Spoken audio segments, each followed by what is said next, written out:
જીકાસ portal સામે અમદાવાદમાં એબીવીપીએ મોરચો માંડ્યો છે. ગુજરાત યુનિવર્સિટી પાસે જીકાસ પોર્ટલ મુદ્દે એબીવીપીએ વિરોધ ઉઠાવ્યો છે.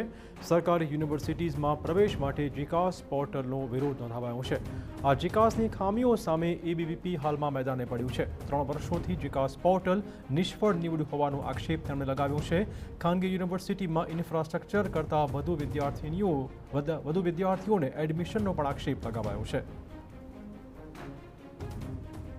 સ્ટેટ યુનિવર્સિટીઝ અને એને સંલગ્ન કોલેજોના પ્રવેશ પ્રક્રિયા માટે જીકાસ પોર્ટલ બનાવવામાં આવ્યું છે, પરંતુ એ છેલ્લા 3 વર્ષથી નિષ્ફળ છે. છતાં એને ચોથી વર્ષ આ વખતે વિદ્યાર્થીઓ માટે થોપવામાં આવ્યું છે. જીકાસને લીધે સ્ટેટ યુનિવર્સિટીઝ અને સંલગ્ન કોલેજોની સીટો ખાલી રહી છે અને પ્રાઇવેટ યુનિવર્સિટીઝમાં ઇન્ફ્રાસ્ટ્રક્ચર કરતાં પણ વધારે સીટો ભરવામાં આવે છે. ઘેટા બકરાની જેમ વિદ્યાર્થીઓને ભરવામાં આવે છે. બસ માત્ર ને માત્ર ખિસ્સા ભરવા માટે 300 રૂપિયા ઉઘરાવવામાં આવે છે અને એનો પણ કોઈ હિસાબ આપવામાં આવતો નથી.